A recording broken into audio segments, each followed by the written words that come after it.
नमस्कार दोस्तों, मैं वर्नाम सिंह और आप देख रहे हैं दिल्ली क्राइम टाइम।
कि गांव में किस प्रकार का माहौल है भारतीय जनता पार्टी को लेकर और भाजपा के उम्मीदवार रामवीर सिंह बिधूड़ी जी को लेकर। तो आप गांव के निवासी, आप ये बताइए, पहले तो आप अपना परिचय दीजिए। कि मेरा नाम उन्नीस सनवाल है और मैं जिला आईटी प्रमुख हूँ भारतीय जनता पार्टी की तरफ से। और जैसे कि आपने पूछा कि गांव का माहौल क्या है, जी सिर्फ गांव का माहौल ही नहीं, पूरे देश का माहौल एक ही है। जो मोदी जी गारंटी है वो हर इंसान की गारंटी है। जो मोदी जी के संकल्प है वो हर व्यक्ति के संकल्प है। तो संकल्प जो है देश की प्रगति के लिए, देश के विकास के लिए, देश के भाईचारे के लिए, देश के हर गरीब पिछड़े वर्ग के लिए। इसलिए जो संकल्प उन्होंने लिया है कि इस बार 400 पार, वो संकल्प हर व्यक्ति संकल्प है। उसी धारणा से हमारे गांव के प्रत्येक घर में हर व्यक्ति की इच्छा यही है, जैसे हमारा राम मंदिर बना ऐसे हमारे बाकी मंदिर, बाकी जो काम होने हैं, देश का नाम धरोहर ऊंचा हो, सम्मान बढ़े, तो सारे काम मोदी जी द्वारा हों। इसलिए हमें मोदी जी के चुने हुए हर व्यक्ति पे, हर इंसान पे, हर वाक्य पे हमें विश्वास है। जैसे कि हमका मोदी जी की गारंटी श्री रामवीर बिधूड़ी जी हमारे प्रत्याशी हैं। जब मैं उनके बारे में हर लोग से बात करता हूँ, अपने गाँव में जाके, RWA में, गाँव में, वाल्मीकि मोहल्ले में, पीडीए फ्लैट में, सब ये कहते हैं हमें कोई फर्क नहीं पड़ता प्रत्याशी कौन है, हमारे प्रत्याशी नरेंद्र मोदी जी हैं। कमल का फूल हमारा चेहरा है और जो मोदी जी ने कहा है 400 पार, हम इस बार उससे भी ज़्यादा जाने की कोशिश करेंगे। चलिए, बहुत बहुत धन्यवाद।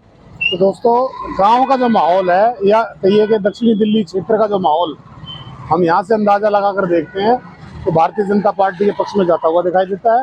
अब ये तो भविष्य के गर्भ में है कि जीत किसकी होगी, लेकिन फिलहाल माहौल जो है मोदी जी के पक्ष में यहाँ से जाता हुआ दिखाई देता है।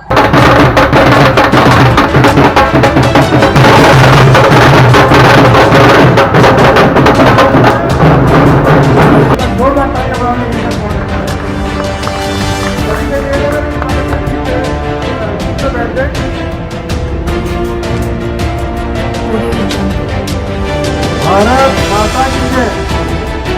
अब ज़्यादा समय ना देते हुए मैं कार्यक्रम को आगे बढ़ाता हूँ और स्वागत करता हूँ।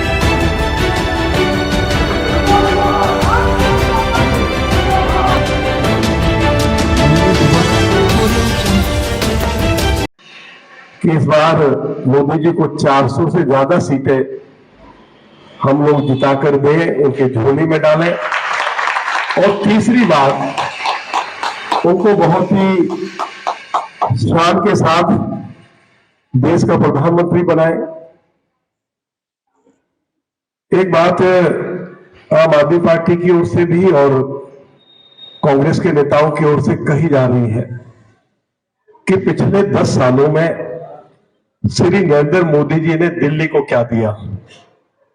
तो आज मैं आप सभी की उपस्थिति में, यदि उनके पार्टी के कार्यकर्ता आपको मिले तो आप जरूर उनको बताना कि रामवीर सिंह बिधूड़ी यदि कोई जानकारी आज मोदी जी के कार्यों के बारे में देके जा रहा है, यदि वो गलत हो, वो गलत साबित करें, तो मैं चुनावी मैदान से हट जाऊंगा।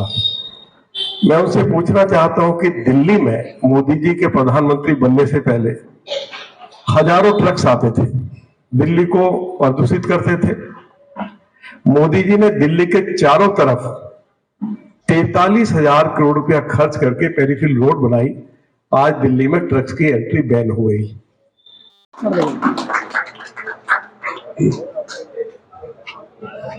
भाई साहब, मैं आपको यकीन दिलाता हूं, इस गांव से भारतीय जनता पार्टी कभी नहीं आ रही, विपरीत परिस्थितियों में नहीं आ रही। और इस बार पिछली बार से मार्जिन ज्यादा रहेगा, बहुत ज्यादा रहेगा। और अब कम से कम 5 लाख से जीत यहाँ सबसे ज्यादा दिल्ली की जीत आपकी होगी, इस बात का हमें पूरी यकीन है। और केजरीवाल और पहलवान जी, जो उनका कोई मुकाबला आपके साथ नहीं है। भाई साहब, बहुत बहुत धन्यवाद। और आपसे पूरी उम्मीद है कार्यकर्ता को पूरा मान सम्मान आप रखोगे। बहुत बहुत धन्यवाद। दोस्तों, लोकसभा का चुनाव चल रहा है और रामवीर सिंह विदुड़ी जी को दक्षिणी दिल्ली से टिकट दिया गया है और आज वो गांव कटवारिया सराय में प्रचार के लिए आए हैं। जनता से उनका कनेक्ट हुआ है, तो उनसे हम कुछ सवाल करेंगे इस विषय में। स्वागत है रामवीर जी आपका। देखिए भैया, जो 10 साल में मोदी जी की सरकार ने दिल्ली में जो अनेक ऐतिहासिक विकास के कार्य करवाए हैं, मैंने उसकी जानकारी दी है। और जो भी कार्य हुए, हमारे सभी दिल्ली के एमपीज का उसमें योगदान रहा है। पार्टी के कार्यकर्ताओं के साथ निरंतर हमारा संपर्क बना रहता है, आगे भी बना रहेगा।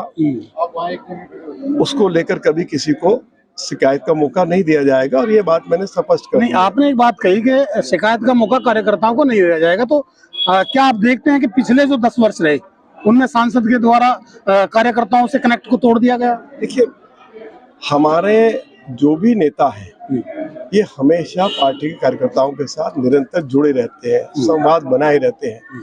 365 दिन हमारी पार्टी की कोई ना कोई एक्टिविटी चलती रहती है, तो इसलिए संवाद टूटने का कोई प्रश्न उठता नहीं है। आपस में एक दूसरे के साथ जुड़े रहते हैं, निरंतर जुड़े रहते हैं। और दुनिया में एक एक राजनीतिक पार्टी है जिसका कार्यकर्ता एक दूसरे से निरंतर जुड़ा रहता है। अच्छा, आप दिल्ली विधानसभा से जुड़े रहे हैं और केजरीवाल जी के सामने आपने बहुत दिल्ली की आवाज उठाई है, तो अब की बार 400 पार का जो नारा है उसको आप किस प्रकार से देखते हैं? और दिल्ली में जो कार्यकलाप आम आदमी पार्टी के चल रहे हैं उनको आप किस तरह से देखते हैं? देखिए, बात यह है, 2019 के लोकसभा के चुनाव में भाजपा को 57% से लेकर 60% वोट पड़ा। हाँ जी। इस बार भाजपा के उम्मीदवारों को मोदी जी के नेतृत्व में 70% से ज्यादा वोट मिलने जा रहा है। मुझे लगता है कि 1-2 सीटों में इनकी जमानत भी जब्त हो सकती है। एक तरफा माहौल है, लोग तीसरी बार मोदी जी को प्रधानमंत्री के रूप में देखना चाहते हैं, और लोगों की ये दिली ख्वाहिश है कि मोदी जी को 400 से ज्यादा सीटें हम लोग जिताकर उनकी झोली में डालें। पूरे देश भर में बस मोदी मोदी हो रहा है।